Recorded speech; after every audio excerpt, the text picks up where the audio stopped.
Welcome to Freeway Films, where I talk about movies on the way to my real job, which has one sole purpose: to give me a reason to talk about movies on the way there. I'm your host, Steve. On today's episode, the Spider-Man Trilogy.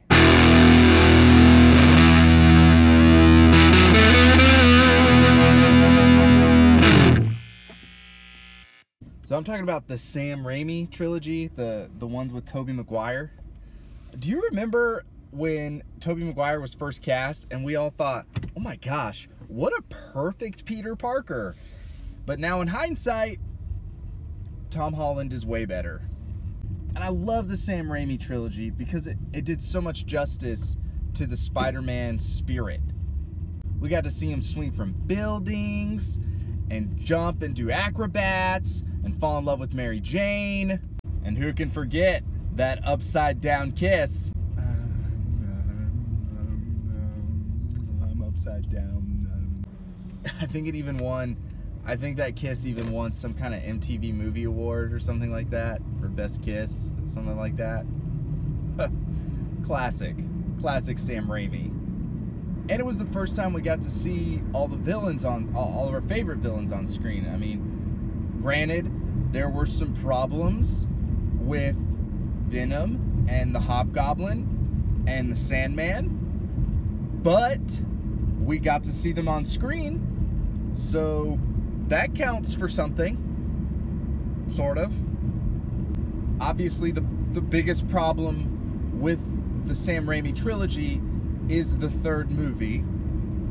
I think we can all agree. So that happened. However, if you ask the box office, the third movie was definitely not a failure and definitely not the problem with the Spider-Man trilogy.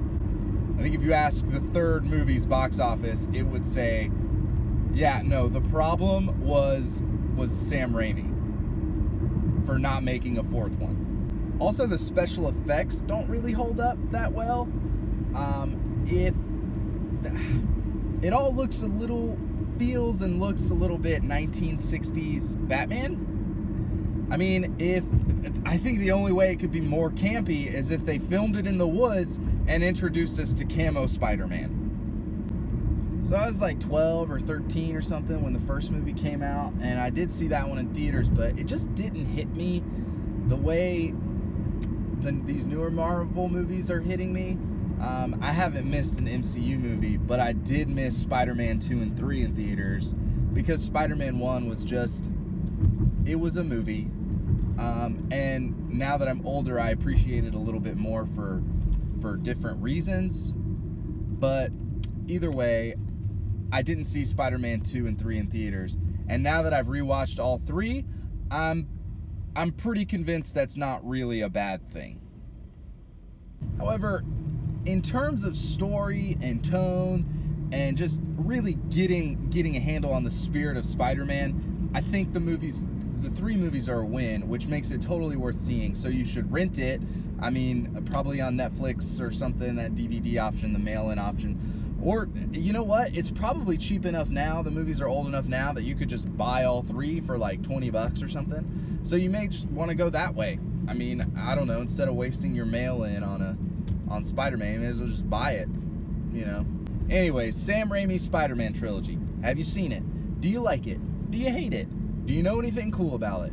Tell me what you think in the comments below, and let me know anything cool you can find about Spider-Man or Tobey Maguire or Sam Raimi for that matter. And as always, please subscribe and get great content every single week.